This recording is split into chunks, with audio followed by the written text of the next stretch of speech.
Do you remember Hellboy? Wait, no, not this Hellboy.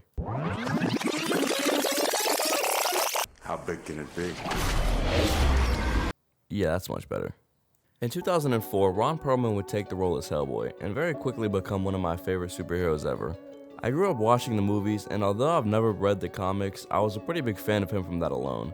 I always thought he was a badass demon hunting goat, so imagine my surprise when I realized I had no idea that an entire Hellboy game was released just a few months ago.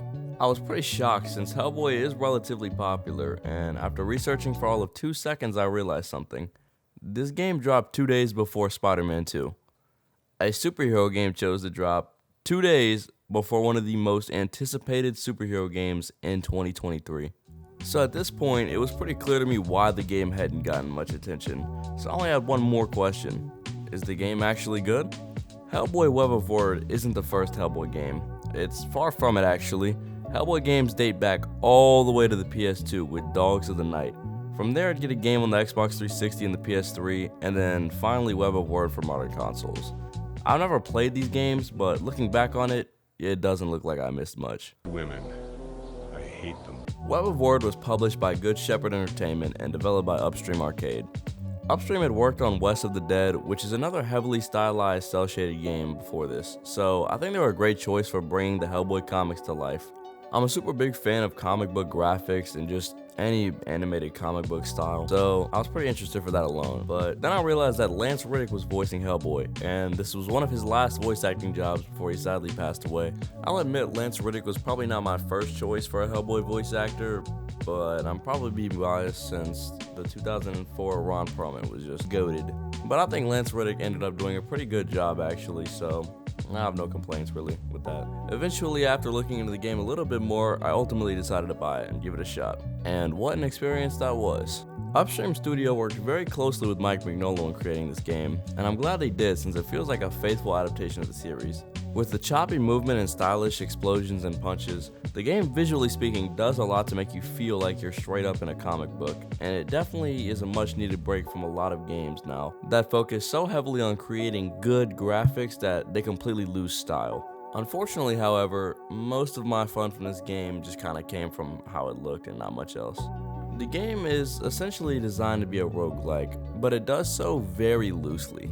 The way the missions work is you have to get through 5 levels. These 5 levels have 2 parts, and at the end of the second part, you kill the bosses. Simple, right? Well, actually no. When you kill the final boss, a Nazi shows up for some reason, and he makes you redo every single mission. But now, after you kill the boss, there's another mission you have to do to destroy a Nazi base. And this is pretty annoying since you effectively are just beating the game again, but anyways. After you defeat all the bases, you have to go through and beat the bases again, except this time it's one long mission with no boss fights. This almost made the game feel like a real roguelike where the stakes are high for messing up, but I say almost because it still falls short in every other way. The power-up system is just meh. You have these 3 slots you can put blessings into: your fist, your gun, and your charm. The problem is though, that none of the power-ups feel super beneficial and they're all basically just damage buffs, which is super boring.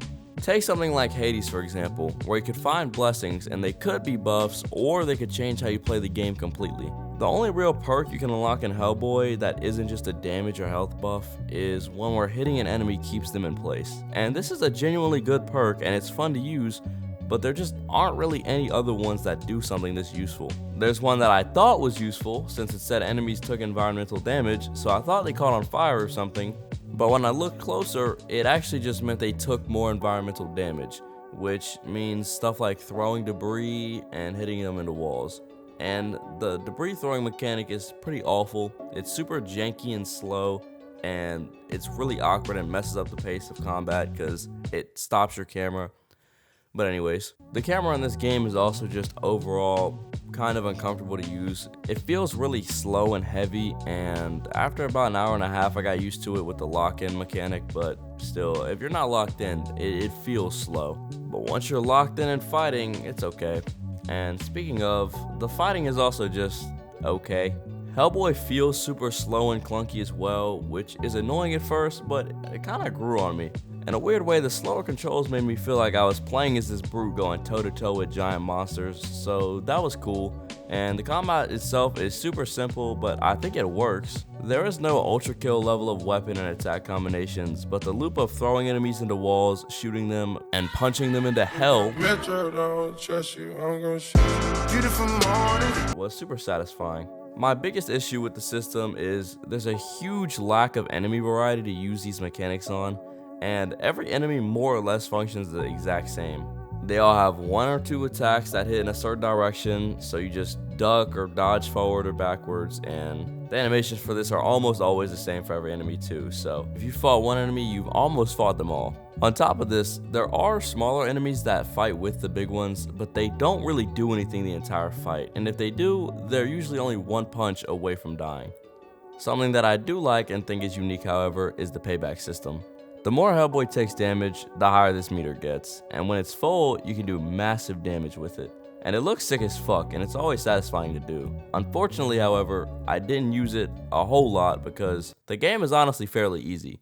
I only died about 4 times playing the game, and I have 10 hours into it, and 2 of those don't even really count since one of them I glitched out when falling into the new world and walked off the map.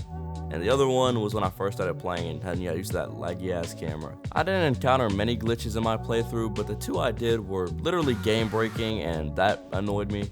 The first one I just mentioned killed me and made me restart my playthrough, but the second glitch was one of the doors I had to pass through to progress was just blocked by a wall. I didn't get footage of this because I didn't record my first playthrough, but I was effectively soft locked for beating the mission, and that was really annoying since this was now 2 times I had to completely start for no reason. And these were the only times I was thankful the game barely plays like a roguelike.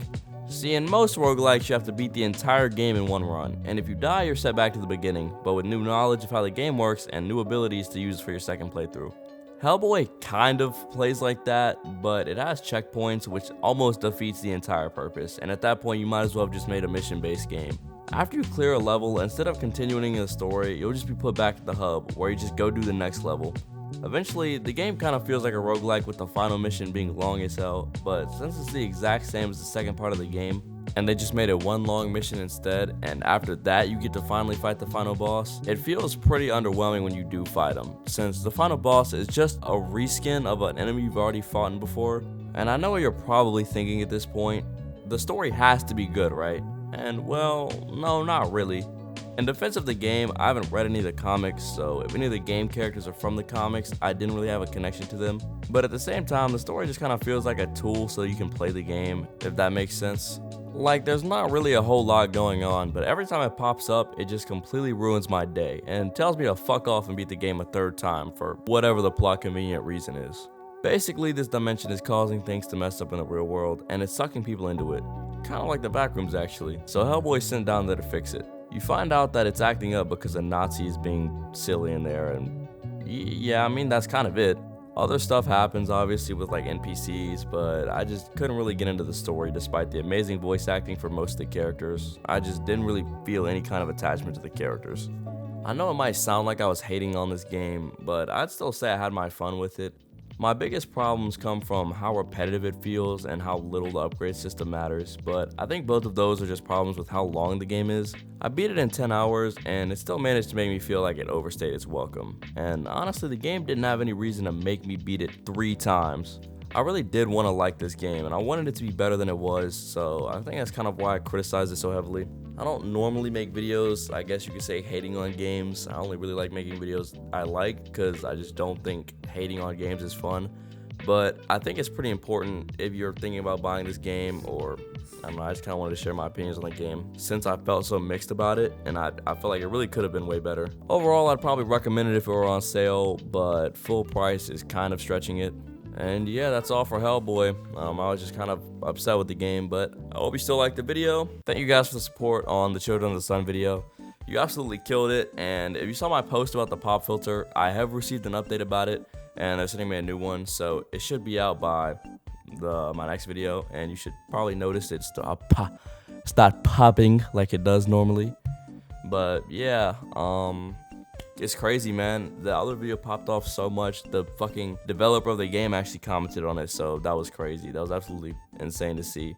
Anyways, if you liked the video, a like and a sub is always appreciated, and I'll see you in the next one. Women, I hate them.